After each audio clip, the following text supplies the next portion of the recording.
Good morning, boys and girls. Welcome to the Williams Creek Schoolhouse. My name is Mrs. Hall, and I'm your teacher for today. Now, let's see, there are some rules and regulations before you enter my classroom. They are as follows. 1, no spitting or chewing allowed in my classroom. No popcorn, gum, candy, no potatoes, and no chewing tobacco. 2, there are no toys or distractions of any kind allowed in my classroom. I want you to take as much of your energy and put it into learning as you possibly can. So put all those toys and goodies away. Are you ready to enter the classroom? Excellent. Come inside. Welcome inside. Let's get started. First of all, I hope none of you use your left hands to write with. It's not acceptable in my classroom. There are reasons for this. In 1873, and for many years, no one is allowed to use their left hand to write. One is because we believe it's a bit of the devil's work if you do. The word for left in Latin is sinistra, and that means sinister. So no left hands. There's also practical reasons for this. One of them is that we use chalk and slate pencils to write with. They erase very easily. Look what happens if I try it with my left hand.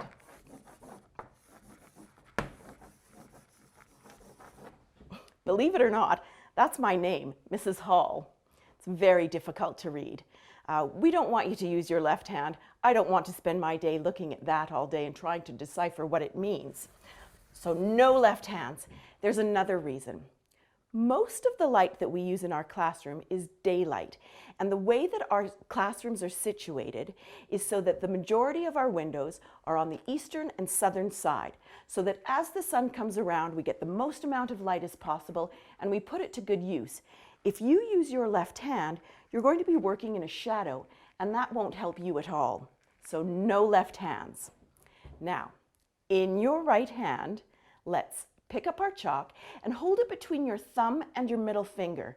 It should be quite easy and comfortable. Let's try. Now, up above the board here, we have the alphabet. It's a form of roundhand, which is called cursive or handwriting in your day. The style is copperplate, and we practice it every single day, so we get very good at it. Let's try. You can trace some of the letters in the air if you want to try it first, or you can just start on your slate board. Now, I always start with ABC, but you can choose some of the letters that you might be unfamiliar with. A and B. Very good.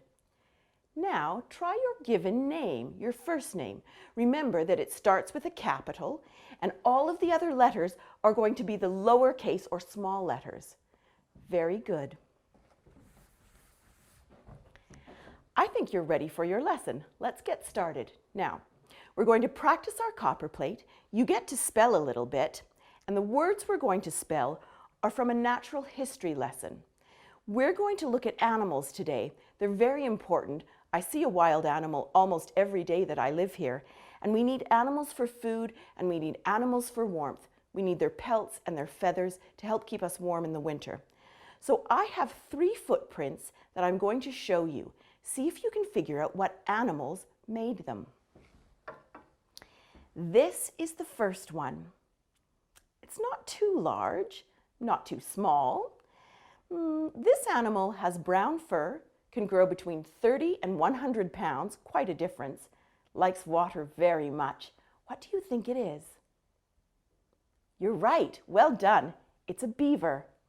That's your first word. Remember, use your copperplate, and if you're not quite sure how to spell it, sound it out. Very good. Let's take a look at the second. What do you think this is? Definitely not something that has fur. This one has feathers, you're right. And if you look very closely, there's webbing. So it means something with feathers, a bird, but likes water. It's not a duck, a little bit bigger than a duck. Very good, it's a goose. It's actually a Canadian goose. If you want to, and if you're having trouble, Just take your time and just spell goose. Very good. All right, one more to go. This has 2 footprints on it. It's actually the same animal. This is the front foot. This is the back foot. This one definitely has fur. This is actually a baby as well. It's a cub. What do you think it is? It can grow extremely large. You're right, it's a bear. But is it a black bear or a grizzly bear? We have both here in Barkerville. Some of the things you're looking for when you see a black bear print, or a print, you're looking for a narrow foot for a black bear.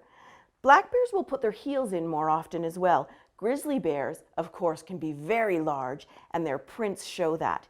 If you were looking at an adult grizzly bear print, their prints can be as large as a man's boot, and their claws can be as long as your fingers, 3 or 4 inches. So, if you're not sure if it's a black bear or a grizzly bear, just write bear. And remember to use your copper plate. Take your time. Very good. That's our lesson for today. I hope you had a good time. Welcome to Barkerville and have a lovely day. Good day, boys and girls.